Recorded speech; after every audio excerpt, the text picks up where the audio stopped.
akibat perbedaan konsentrasi larutan. Dan yang ketiga, menganalisis efek osmosis pada eritrosit dalam berbagai larutan.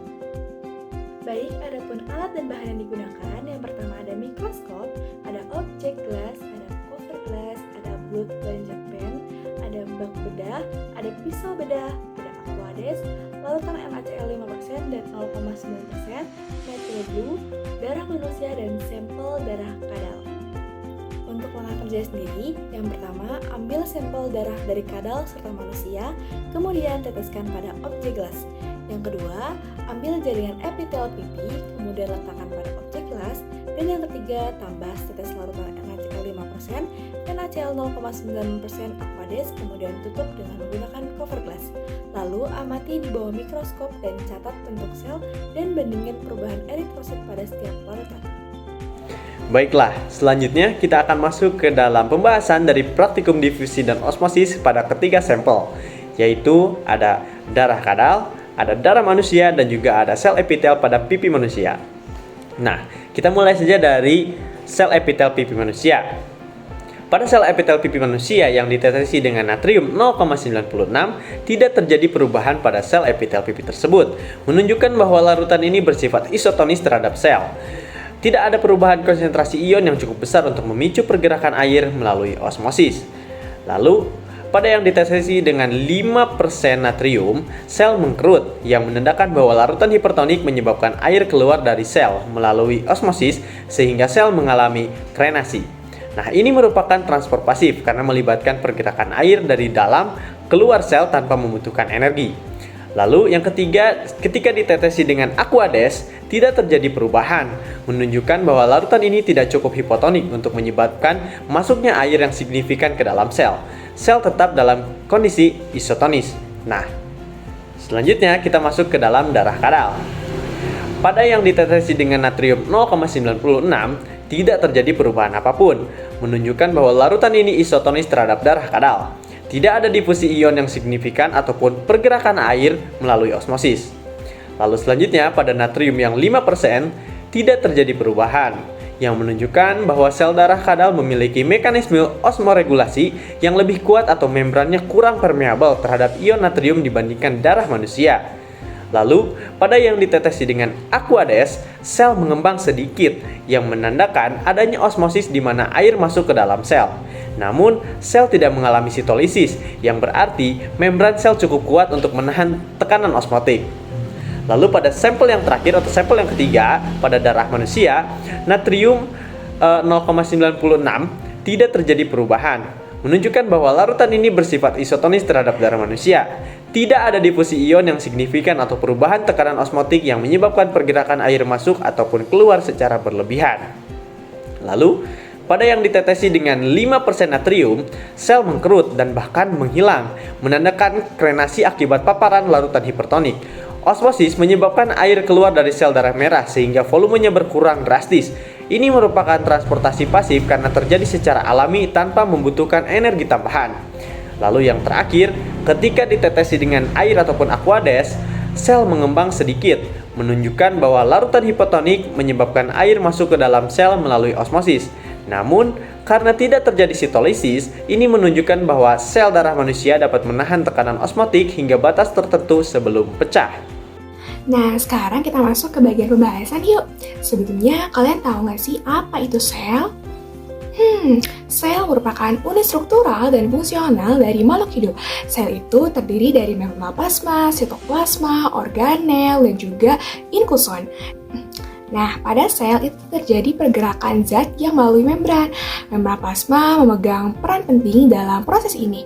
Nah, terdapat dua proses pergerakan yang melintasi membran, yaitu proses pasif dan proses aktif. Nah, proses aktif menggunakan energi dalam pergerakan zat-zat yang melewati membran plasma. Sedangkan proses pasif tidak menggunakan energi. Proses pasif terdiri dari difusi berfasilitas, osmosis, filtrasi, dan juga dialisa.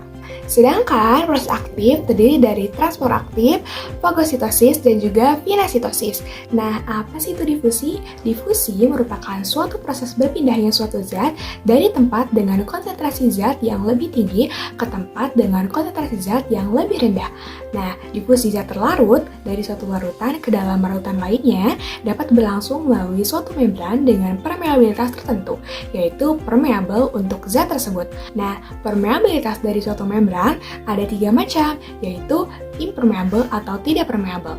Nah, impermeable ini merupakan membran yang tidak dapat dilalui oleh air maupun zat terlarut di dalamnya. Yang kedua ada permeable. Permeable merupakan membran yang dapat dilalui oleh air maupun zat tertentu yang terlarut di dalamnya. Yang ketiga ada semi-permeable, yaitu membran yang hanya dapat dilalui oleh air tetapi tidak dapat dilalui oleh zat terlarut. Misalnya, membran sitoplasma. Difusi dari pelarut, misalnya air, melalui membran yang semi-permeable ini dari tempat dengan konsentrasi pelarut lebih tinggi ke tempat dengan konsentrasi pelarut lebih rendah disebut dengan osmosis. Sel akan mengerut jika berada pada lingkungan yang mempunyai konsentrasi larutan yang lebih tinggi. Hal ini terjadi karena air akan keluar meninggalkan sel secara osmosis. Lalu, apa sih itu osmosis? Osmosis merupakan berdifusinya zat pelarut dari larutan yang konsentrasinya rendah ke larutan yang konsentrasinya tinggi melalui selaput semi-permeable. Osmosis juga merupakan perpindahan ion atau molekul zat dari kerapatan yang rendah ke kerapatan yang tinggi melalui suatu membran. Nah, mekanisme lalu lintas membran dibedakan menjadi 2, yaitu transport aktif dan transport pasif. Transport pasif merupakan difusi suatu zat melintasi membran biologis tanpa pengeluaran energi, misalnya difusi dan osmosis. Kemudian, transport aktif merupakan pergerakan zat melintasi membran plasma dengan diiringi penggunaan energi akibat adanya gerakan-gerakan yang melawan gradien konsentrasi yang diperantarai oleh membran plasma, misalnya transport natrium-kalium, eksositosis, dan endositosis. Lalu, apa sih bedanya difusi dan juga osmosis? Difusi dapat terjadi dalam media apapun, baik itu zat padat, gas, maupun zat cair. Sedangkan osmosis hanya terjadi dalam media berupa zat cair. Kemudian, difusi itu dapat terjadi melalui membran semi-permeable, membran permeable, dan dalam fase cair maupun gas. Sedangkan osmosis itu hanya terjadi melalui membran semi-permeable. Lalu, apa sih yang terjadi jika difusi dan osmosis ini terjadi pada sel darah? Nah, ketika difusi terjadi pada sel darah, oksigen dari paru-paru itu akan masuk ke dalam sel darah melalui difusi. Nah, oksigen itu memiliki konsentrasi yang tinggi di paru-paru dan konsentrasi yang rendah di dalam sel darah. Sehingga oksigen nantinya akan bergerak dari paru-paru ke dalam sel darah. Sedangkan sebaliknya, ketika karbon dioksida yang merupakan produk limbah metabolisme sel itu memiliki konsentrasi yang tinggi di dalam sel darah dan konsentrasi yang rendah di paru-paru. Oleh karena itu, karbon dioksida bergerak dari sel darah ke paru-paru untuk dikeluarkan dari tubuh. Lalu, apa sih yang terjadi jika osmosis terdapat pada sel darah? Nah, osmosis akan menjaga keseimbangan cairan di dalam dan di luar sel darah. Jika konsentrasi zat terlarut di luar sel darahnya lebih tinggi daripada di dalam selnya, maka air akan keluar dari sel darah, sehingga menyebabkan sel tersebut mengerut. Dan sebaliknya, jika konsentrasi zat terlarut di luar sel darah lebih rendah daripada di dalam sel, maka air akan masuk ke dalam sel darah dan menyebabkan sel tersebut membengkak dan bahkan bisa pecah. Lalu, apa sih pentingnya difusi dan osmosis pada sel darah?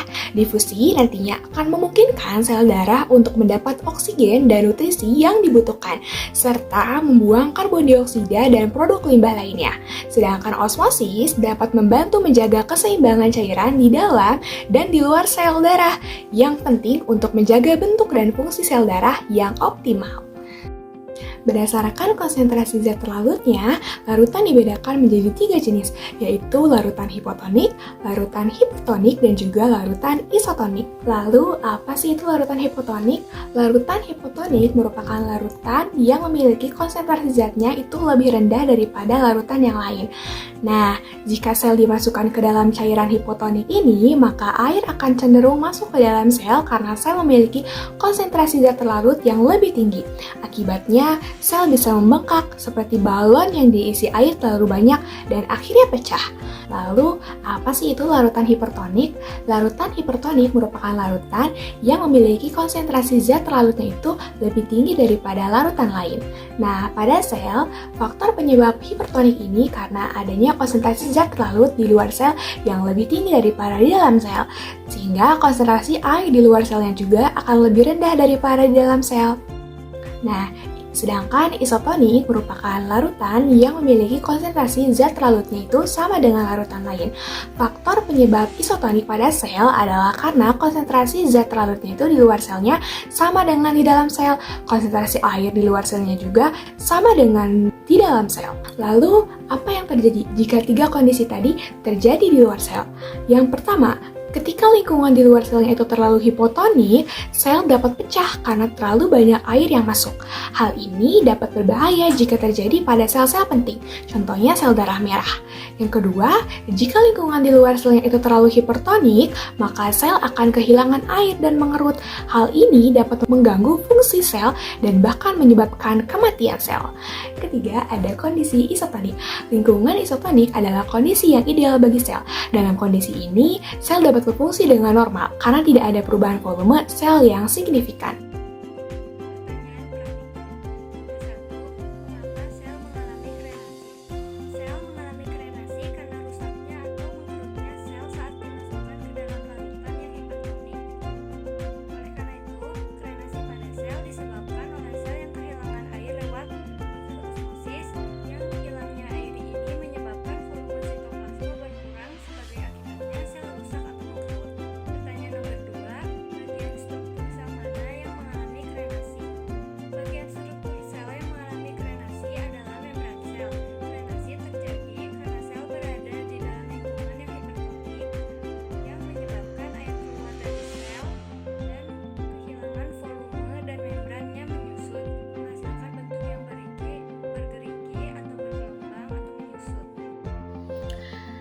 Lisis merupakan proses pecahnya membran sel yang menyebabkan isi sel, yaitu organel, cairan, dan molekul keluar dari sel tersebut. Nah, lisis ini terjadi ketika ada perbedaan konsentrasi cairan antara dalam dan luar sel. Jika sel ditempatkan pada larutan hipotonik, air akan masuk ke dalam sel secara berlebihan, sehingga menyebabkan sitolisis. Bagian struktur yang mengalami lisis adalah membran sel, di mana membran sel ini akan mengalami lisis ketika strukturnya rusak atau tidak dapat mempertahankan keseimbangan lingkungan internalnya. Hal ini dapat disebabkan salah satunya adalah oleh tekanan osmotik yang berlebihan, di mana air akan masuk ke dalam sel sehingga akan menyebabkan membrannya itu pecah atau mengalami lisis.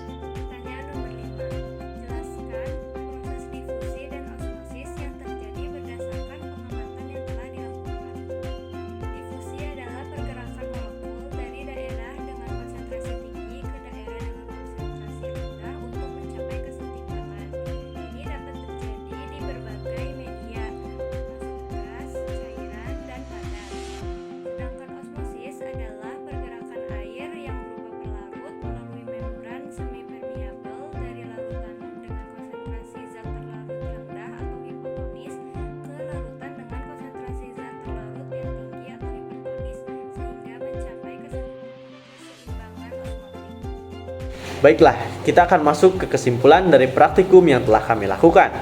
Yang pertama ada kejadian difusi. Ion natrium mungkin mengalami difusi langsung atau difusi berfasilitas tergantung pada membran sel dan keberadaan protein transport.